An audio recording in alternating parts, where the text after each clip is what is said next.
मुस्लिम league नून ਦੇ ਰਹਿਨੁਮਾ ਨਿਹਾਲ Hashmi governor Sindh ਬਣ ਗਏ। ਵਜ਼ੀਰ ਆਜ਼ਮ ਸ਼ਹਿਬਾਜ਼ ਸ਼ਰੀਫ ਨੇ ਨਿਹਾਲ ਹਾਸ਼ਮੀ ਨਾਲ ਮੁਲਾਕਾਤ ਵੀ ਕੀਤੀ ਤੇ ਉਹਨਾਂ ਨੂੰ ਗਵਰਨਰ ਸਿੰਧ ਦੇ ਅਹੁਦੇ ਉੱਤੇ ਤਾਇਨਾਤੀ ਦੀ ਮੁਬਾਰਕਬਾਦ ਵੀ ਦਿੱਤੀ।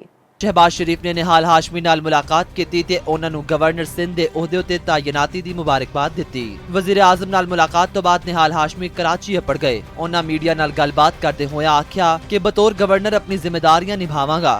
मैं पाकिस्तान के तमाम सियासी कारकुन का शुक्रगुजार हूँ।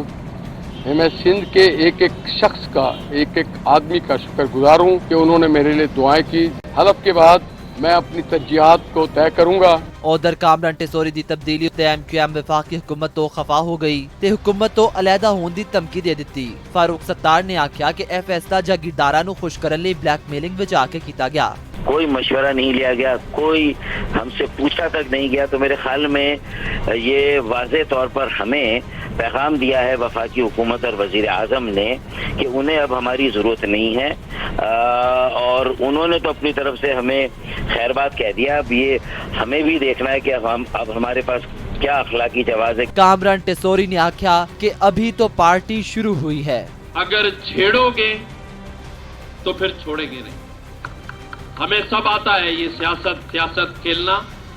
मैंने सिर्फ इस मुल्क के और इस खित्ते के हालात की वजह से अपने वजीर आजम का शुक्रिया अदा किया, आने वाले गवर्नर को मुबारकबाद दी, क्योंकि मैं चाहता था कि मैं हर वो काम करूं जो पहली दफा हो रहा है। कामरान टेसोरी दी गुफ्तगू ते गवर्नर हाउस विच मौजूद शहरी आपदीदा हो गए ते उन्हां नूं ओहदा ना छड्डण दी अपील करदे रहे।